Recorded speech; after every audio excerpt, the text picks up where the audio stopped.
बिस्मिल्लाहिर्रहमानिर्रहीम, अस्सलाम वालेकुम। मैं हूं नौमान खान और आप देख रहे हैं पाक अफेयर्स। उम्मीद करता हूं कि आप खैरियत से होंगे और मेरी दुआ है कि आप जहां पर भी रहें खुश रहें, आबाद रहें। नाज़रीन इकराम, इस वक्त मैं मौजूद हूं सुप्रीम कोर्ट ऑफ पाकिस्तान और पार्लियामेंट ऑफ पाकिस्तान के सामने, जो आजकल मौजूद ज़ेर बहस भी हैं।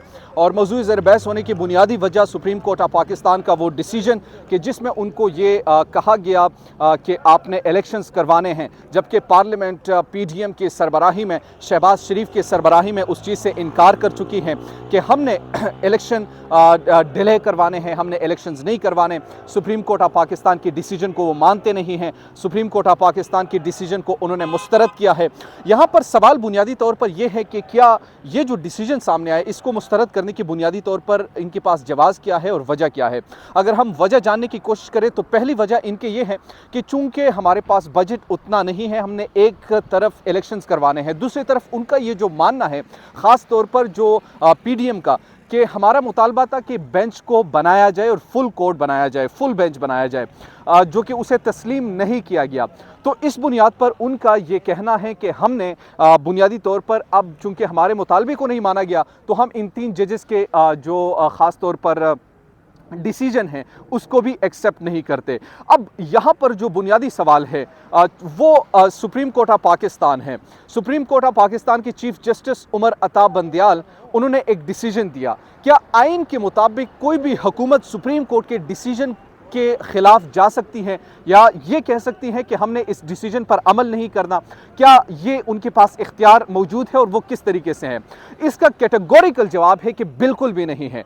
यानी वो किसी तौर पर फैसले को मुस्तरद नहीं कर सकते। वो एक रिव्यू पटिशन ज़रूर दे सकते हैं, मगर वो फैसले के मुस्तरद नहीं कर सकती। और फैसले को मुस्तरद इसलिए भी नहीं कर सकती क्योंकि उनका बुनियादी तौर पर काम है इम्प्लीमेंटेशन का। उन्हें डिसीजन दे दिया, अब आप हज़ार बार इख्तिलाफ करें।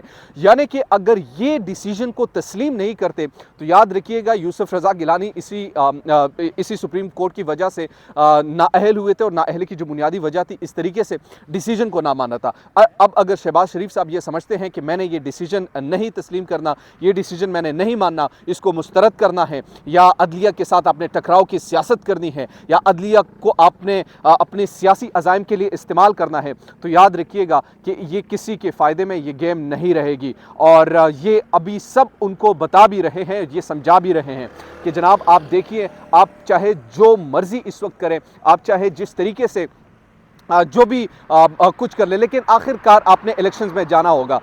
अब मुझे समझ आई आज के जनाब ये इलेक्शंस में क्यों नहीं जाते। मैं आपको बताता हूँ कि आज बुनियादी तौर पर पाकिस्तान पीपल्स पार्टी पार्लियामेंट के सामने उन्होंने जुल्फ़िकार अली भुट्टो के साथ की बरसी के मौके पर उन्होंने आज एक एहतजाज कॉल किया था पार्लियामेंट के सामने। तो मैं ये देख रहा था कि टोटल जो तादाद थी इसमें, मुझे जहाँ तक नज़र आई, वो इवन 40 भी मौजूद नहीं थी, यानी 40 की तादाद उनमें मौजूद नहीं थी।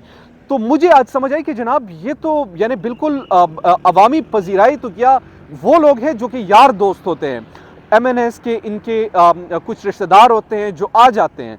बाकायदा अवाम जिसे आप कहते हैं, वो अवाम यहाँ पर नज़र नहीं आती, और वो अवाम जब नज़र नहीं आती तो फिर वो इलेक्शंस में कैसे जा सकते हैं। यहाँ पर मैंने कुछ लोगों से बातचीत भी की, वो बातचीत भी मैं आपको दिखाऊंगा, लेकिन ये फुटेजेस भी आपको साथ साथ में नज़र आ रहे होंगे कि जिस तरीके से पाकिस्तान पीपल्स पार्टी का ये एहतजाज था। तो मुझे एक चीज़ तो बड़ी क्लियर समझ आ गई कि जनाब ये देखिए, इस वक्त इलेक्शंस या इलेक्शंस में ना जाने की जो बुनियादी वजह है वो किसी किस्म का कोई बजट का मसला नहीं, वो किसी सिक्योरिटी का इशू नहीं है, वो सिर्फ और सिर्फ इशू है कि वोट नहीं है। और वोट अब इमरान खान तो आपके लिए नहीं बना सकते। आप जाए, अवाम में जाए, आप परफॉर्मेंस करें, आप अवाम के सामने अपना नैरेटिव रखें।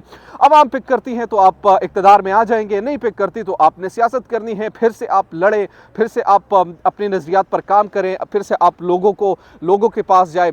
लोग आपसे तंग हैं, लोग आपको पसंद नहीं करते, लोग आपको देखते नहीं हैं, तो इसमें अवाम का क्या कसूर है? और अगर आप ये समझते हैं कि आप इस तरीके से ये कुछ करते रहेंगे, आप इस तरीके से बुनियादी तौर पर जो आप लोग का काम है कि आप इलेक्शन से राह फरार इख्तियार करेंगे, तो वो नहीं होगा। और ना होने की जो बुनियादी वजह वो सुप्रीम कोर्ट ऑफ पाकिस्तान आपको नज़र आ रहा है। इस सुप्रीम कोर्ट ऑफ पाकिस्तान के चीफ जस्टिस ऑफ पाकिस्तान ने कहा था कि अगर मैं फ़ैसला दे रहा हूँ तो इसको इम्प्लीमेंट करना भी मुझे आता है।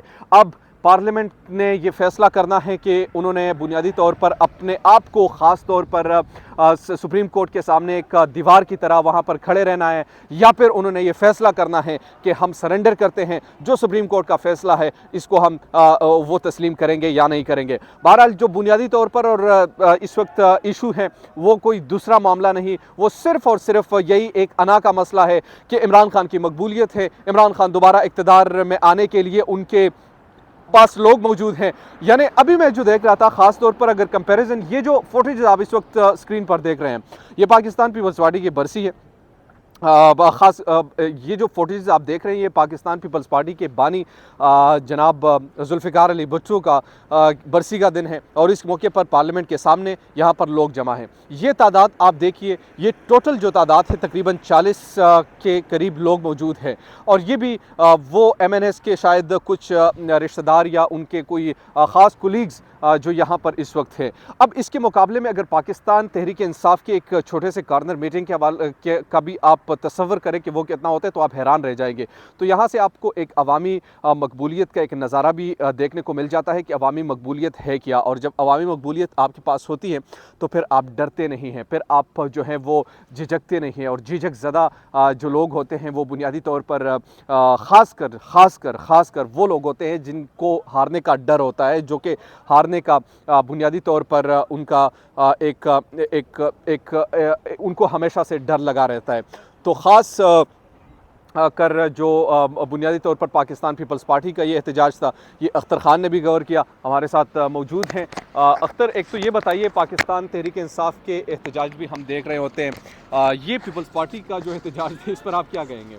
यार लिटरली ना मेरा प्लान था मैं पेशावर मोड़ जाऊँ ना, वहाँ पे PTI का प्रोटेस्ट है ना, तो फिर मैंने कहा यार वो बहुत दूर है ना, तो मुझे ऑल ऑफ सडन किसी ने कहा कि पीपल पार्टी यहाँ पे ना सुप्रीम कोर्ट के जो वर्डिक्ट है उसके अगेंस्ट यहाँ पे प्रोटेस्ट और बरसी भी सेलिब्रेट करें। तो मैं यहाँ पे आया, पहले तो मैं देख रहा था, मैंने कहा यार ये तो इनके ड्राइवर ही हैं, 20 से 15 लोग मैंने पहले ट्वीट की थी ना, तो खैर अभी 40 से 50 लोग हो गए हैं। बट मुझे सिर्फ हैरानगी हो रही है और उनकी सोच को सलाम है कि जो कहते हैं कि बिलावल जो है उसको हम वज़ीर आज़म बनाने के लिए तैयार कर। अच्छा, इसमें एक और चीज़ भी है अख्तर, जो ये बता रहे हैं कि जनाब हम इलेक्शन में नहीं जा रहे, यही एक वजह जो मुझे नज़र आई कि यार इनके पास शायद ग्राउंड में सपोर्ट नहीं है। आप इत्तेफाक करते हैं इस चीज़ से? बिल्कुल, मुझे ऐसा लग रहा है कि इनके पास अपने कैंडिडेट भी पूरे नहीं हो गए यार। नहीं हो गए, कसम से यही चीज़ अभी नज़र आ रही है। बहरहाल तो ये सिचुएशन है, नाजरीन आपने देख लिया। अब जो तफसीलात मैंने आपके सामने रखी हैं वो आपने सुन ली हैं। उम्मीद करता हूँ कि आपको वीडियो पसंद आई होगी। अगर अभी तक आपने हमारे चैनल को सब्सक्राइब नहीं किया तो काइंडली डू सब्सक्राइब और चैनल। पाक अफेयर्स पर अपडेट्स हासिल करने के लिए हमारे वेबसाइट का भी आप विज़िट कर सकते हैं, हमारे ट्विटर हैंडल को भी आप फॉलो कीजिए और फेसबुक पेज पर भी आप हमें फॉलो कर सकते हैं। दीजिए पाक अफेयर्स से नोमान खान को इजाज़त। अल्लाह निगहबान।